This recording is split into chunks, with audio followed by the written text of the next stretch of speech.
বিসমিল্লাহির রহমানির রহিম। Please slogan না, বসতে হবে প্লিজ। বিসমিল্লাহির রহমানির রহিম।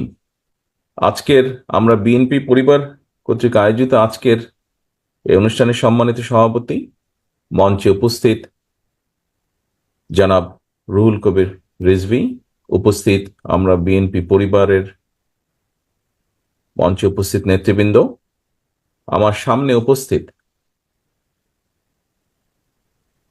স্বৈরাচার বিরোধী আন্দোলনে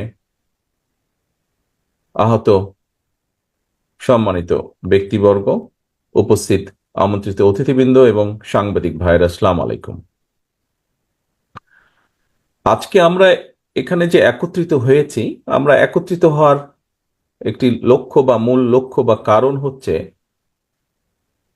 গত 17 বছর ধরে আমরা যে স্বৈরাচারের বিরুদ্ধে আন্দোলন করেছি বিভিন্ন পর্যায়ে, এই আন্দোলনে মানুষ তার অধিকার ফিরে পাওয়ার জন্য যে আন্দোলন করেছে, মানুষ তার কথা বলার অধিকার ফিরে পাওয়ার জন্য যে আন্দোলন করেছে, সেই আন্দোলনে যারা বিভিন্নভাবে ক্ষতিগ্রস্ত হয়েছেন, সেরকম কিছু সংখ্যক, খুব অল্প সংখ্যক কয়েকজন মানুষকে পাশে দাঁড়ানোর যে চেষ্টা, যে প্রচেষ্টা আমাদের, তারই অংশ হিসাবে আজকে আমরা এখানে উপস্থিত হয়েছি। প্রিয় উপস্থিতিবৃন্দ, আমাদের আজকের এই প্রচেষ্টা হয়তো খুবই ক্ষুদ্র। বিগত 17 বছরে এই মুহূর্তে দেশ যে স্বৈরাচার মুক্ত, এই পরিস্থিতিটি বা এটি অর্জন করার জন্য সমগ্র বাংলাদেশে দলমত নির্বিশেষে বহু মানুষ, অনেক ক্ষেত্রে রাজনৈতিক কর্মী, অনেক ক্ষেত্রে অরাজনৈতিক কর্মী, কিন্তু দেশপ্রেমিক মানুষ, বহু মানুষ বিভিন্নভাবে ক্ষতিগ্রস্ত হয়েছেন। সকল মানুষকে কতটুকু সাহায্য করা সম্ভব ব্যক্তিগতভাবে আমি জানি না, আমরা হয়তো কেউই জানি না। তবে যে মানুষগুলো ক্ষতিগ্রস্ত হয়েছেন, যারা শহীদ হয়েছেন তারা তো চলে গিয়েছেন, তাদের পরিবার রয়ে গিয়েছে, তাদের পরিবারের সদস্যরা এখনো আছেন। যারা বিভিন্নভাবে আহত হয়েছেন, পঙ্গুত্ব বরণ করেছেন, ক্ষতিগ্রস্ত হয়েছেন শারীরিকভাবে বা অন্যান্যভাবে, তারা সহ শহীদ যারা হয়েছে তাদের পরিবারের পাশে কতটুকু দাঁড়ানো যাবে বলতে পারবো না। কিন্তু আমি মনে করি তারা দেশের জন্য, আমরা যারা আছি আমাদের জন্য তারা যে আত্মত্যাগ করেছেন, আমাদের কর্তব্য, আমাদের দায়িত্ব এই মানুষগুলোর পাশে যতটুকু সম্ভব দাঁড়ানো, যতটুকু সম্ভব সহযোগিতার হাত বাড়িয়ে দিয়ে তাদের পাশে দাঁড়ানো। আমি মনে করি দলমত নির্বিশেষে আমাদের সকলের এটি দায়িত্ব। আমি একটি রাজনৈতিক দলের সদস্য। মঞ্চে যারা বসে আছেন, রুহুল কবির রিজভী সাহেব সহ এখানে আরো নেতৃবৃন্দ আছেন, বিএনপির বেশ কয়েকজন নেতৃবৃন্দ আছেন, আমরা সকলে একটি রাজনৈতিক দলের সদস্য, রাজনৈতিক কর্মী। দল হিসাবে আমরা দেশের জন্য, দেশের মানুষের জন্য বিভিন্ন সেক্টর ওয়াইজ আমরা বিভিন্ন পলিসি দেই। জনগণের সমর্থন নিয়ে একটি রাজনৈতিক দল হিসাবে আমরা যখন জনগণের সমর্থন নিয়ে সরকার গঠন করতে সক্ষম হই, তখন সেই পলিসিগুলো যেগুলো আমরা দেই, সেই পলিসিগুলোর মাধ্যমে আমরা দেশের জন্য বা মানুষের জন্য ভালো কিছু করার চেষ্টা করি, বাস্তবায়নের চেষ্টা করি। কিন্তু একজন রাজনৈতিক কর্মীর পাশাপাশি আমি একজন মানুষও, আমরা উপস্থিত প্রত্যেককে এখানে একজন মানুষ, এবং মানুষ হিসাবে আমি মনে করি মানুষ, রাজনীতি আমরা যেমন করি দেশের জন্য, দেশের মানুষের জন্য, ঠিক একজন মানুষ হিসাবেও আমাদের দায়িত্ব, আমাদের যতটুকু অবস্থা আছে, যতটুকু আমরা সক্ষম, তার ভিত্তিতে আমার পাশে যদি কাউকে আমি দেখি, আমার সামনে যদি কাউকে আমি দেখি যেই মানুষটির কোনো রকমের সহযোগিতা প্রয়োজন, বিপদে আপদে সাহায্যে প্রয়োজন, তাহলে সেটির জন্য আমাদের এগিয়ে আসা উচিত। শুধু মানুষ নয়, আল্লাহ আমাদেরকে সৃষ্টি করেছেন সৃষ্টির সেরা জীব হিসাবে, এবং সেই জন্যই আমাদের কর্তব্য শুধু যে মানুষের বিপদের পাশে দাঁড়ানো তা নয়, আল্লাহর সৃষ্টি, প্রতিটি সৃষ্টির পাশে আমাদের দাঁড়ানো। সেটি যে কোনো জীবজন্তু হতে পারে, সেটি প্রকৃতি হতে পারে। সেটি গাছপালা হতে পারে। বিনা প্রয়োজনে গাছপালা কাটা যেমন ঠিক না, একইভাবে বিনা কারণে কোনো পশু পাখিকেও আঘাত করা ঠিক না। কোনো পশু পাখিও বিপদে পড়লে, কোনো ক্ষতিগ্রস্ত হলে সেখানেও মানুষ হিসাবে, আল্লাহ সৃষ্টির সেরা জীব হিসাবে আমাদের সেখানেও এগিয়ে আসা উচিত বলে আমি মনে করি। প্রিয় উপস্থিতিবৃন্দ, আজকে আমরা কয়েকজনকে বিগত স্বৈরাচার আন্দোলনে কয়েকজনকে যারা মাঠে ছিলেন, এরকম কয়েকজন মানুষকে আমরা সহযোগিতার জন্য চেষ্টা করছি। আমি ব্যক্তিগতভাবে মনে করি যে আমাদের এই চেষ্টাটি শুধু এখানে থেমে থাকলেই হবে না। এখানে আজকে দুজন তরুণ আমাদের সামনে বক্তব্য দিয়েছে। একজন আলামিন নামে একজন বক্তব্য দিয়েছে।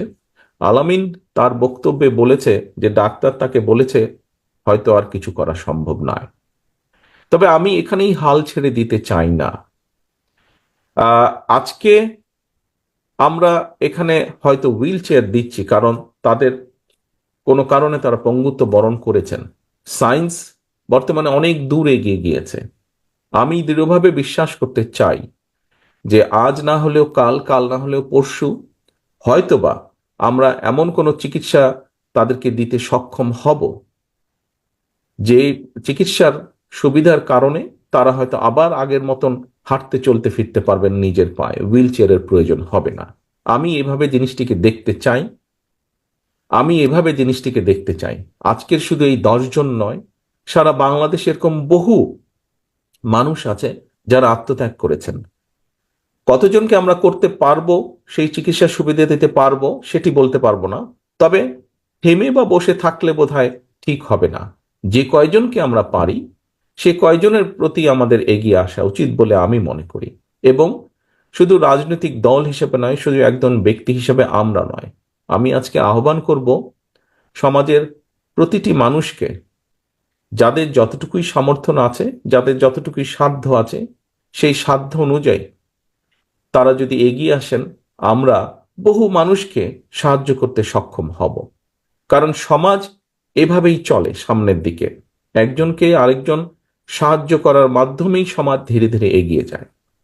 প্রিয় উপস্থিতিবৃন্দ, আমি এখানে আরো দুটি বিষয় একটু উল্লেখ করতে চাই। যে কথাটি আমি, তার মধ্যে একটি কথা আমি অনেক আগে বলেছিলাম, প্রায় 10 বছর আগে আমি বলেছিলাম। বাংলাদেশ জাতীয়তাবাদী দল বিএনপি এক যুগেরও বেশি সময় ধরে বাংলাদেশের জনগণের যে দাবি, বাংলাদেশের জনগণের যে অধিকার ছিনতাই হয়ে গিয়েছিল স্বৈরাচারের দ্বারা, সেই দাবি প্রতিষ্ঠিত করার জন্য, জনগণের সেই অধিকারকে ফিরিয়ে আনার জন্য বাংলাদেশ জাতীয়তাবাদী দলের মূল দল সহ বিভিন্ন অঙ্গ সহযোগী সংগঠনের বহু নেতাকর্মী আত্মাহুতি দিয়েছেন। বহু নেতাকর্মী বিভিন্নভাবে নির্যাতিত, অত্যাচারিত হয়েছেন। এর মধ্যে রিসেন্টলি ছাত্র জনতার অভ্যুত্থানের মাধ্যমে জুলাই আগস্ট মাসেও বহু মানুষ আত্মাহুতি দিয়েছেন, হতাহত হয়েছেন বিভিন্নভাবে।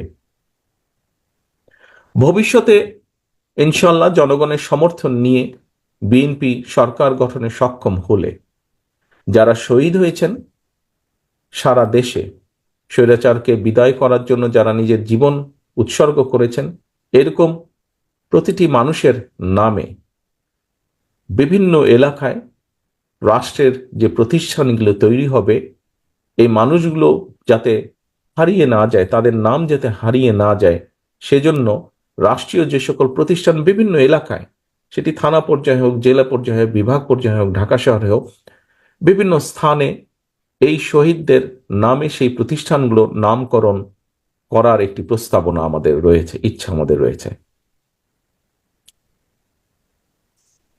এবং একই সাথে একটু আগে যেই কথাটি বলেছি যে যারা বিভিন্নভাবে ক্ষতিগ্রস্ত হয়েছেন, কতটুকু আমরা পারবো জানি না, তবে আমাদের অবশ্যই প্রচেষ্টা থাকবে যে কয়জন মানুষকে আমরা সহযোগিতার হাত বাড়িয়ে দিলে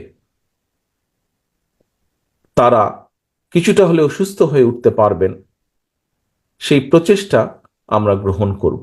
যে কজন মানুষকেই করা সম্ভব সহযোগিতা, এটি একটি। আরেকটি বিষয় আপনাদের সামনে আমি আজকে উল্লেখ করতে চাই। এখানে আমরা মাত্র 10 জন মানুষকে আজকে আমরা হুইল চেয়ার দিচ্ছি। আন্দোলনের বাইরেও বিভিন্নভাবে সামাজিক ভাবে বহু মানুষ, আমাদের বিভিন্ন পরিবারে বহু মানুষ আছেন যারা বিভিন্নভাবে জন্মগত কারণেই হোক, জন্ম অবস্থা থেকেই হোক, অথবা বিভিন্ন অসুখের কারণেই হোক পঙ্গুত্ব বরণ করতে হয়েছে। বাংলাদেশের সামাজিক অর্থনীতির প্রেক্ষাপটে যদি পরিবারের কোনো সদস্য পঙ্গু হয়ে থাকেন, সেই পরিবারের উপরে এটি বেশ একটি বোঝার মতন হয়ে থাকে, সেই পরিবারের কষ্ট অনেক বেড়ে যায়। আমি আমার ব্যক্তিগতভাবে নিজের যেটি ইচ্ছা, আহ, এখানে ডক্টর মকিত আছেন, ডক্টর মকিতের সাথে এই ব্যাপারে প্রায় বছর 2-3 আগে আমার একবার আলাপ হচ্ছিল। ওনার একটি প্রতিষ্ঠান আছে, যে প্রতিষ্ঠানের মাধ্যমে উনি চেষ্টা করেন যে এই ধরনের মানুষগুলোকে সহযোগিতা করার জন্য, যাতে করে তারা নিজেরা ইন্ডিপেন্ডেন্ট হতে পারে, নিজেরা চলাফেরা করতে পারে, যতটুকু সম্ভব আরেকজনের সহযোগিতা ছাড়া। বিএনপি ইনশাল্লাহ আগামীতে সরকার গঠনে সক্ষম হলে জনগণের সমর্থনে সরকারের পক্ষ থেকে আলাদাভাবে আমাদের একটি উদ্দেশ্য বা লক্ষ্য থাকবে, সমগ্র বাংলাদেশে সে যে পরিবারই সদস্য হোক, সচ্ছল হোক অসচ্ছল হোক, রাষ্ট্রের পক্ষ থেকে আমরা চেষ্টা করব যে সকল পরিবারে এরকম মানুষ আছে তাদের প্রতি সাহায্যের হাত বাড়িয়ে দেওয়া, তাদেরকে সহযোগিতার হাত বাড়িয়ে দেওয়া, যাতে করে সেই পঙ্গু মানুষগুলো নিজেরা যতটুকু সম্ভব স্বাবলম্বী হতে পারেন। প্রিয় উপস্থিতিবৃন্দ, আজকে বক্তব্য অনেক হয়ে গেছে। আমি মনে করি আসলে এখন যত না বক্তব্য দেওয়া উচিত, তার থেকে বরং যতটুকু সম্ভব সময় বাঁচিয়ে সেই সময়টা কাজে লাগানো উচিত। এখানে আমরা বিএনপি পরিবারের উদ্যোগে আজকে উদ্যোগ গ্রহণ করা হয়েছে কিছু মানুষকে সহযোগিতা করার। আমাদের উদ্যোগ থাকবে, আমি আগেও আহ্বান করেছি, এখানে বহু মানুষ আছেন এই ঘরে, আপনাদের সকলের কাছে এবং সাংবাদিক ভাইরা আছে, আপনাদের মাধ্যমে আমি বাংলাদেশের সকল মানুষকে বলতে চাই, কারো মাধ্যমে যাবার দরকার নেই।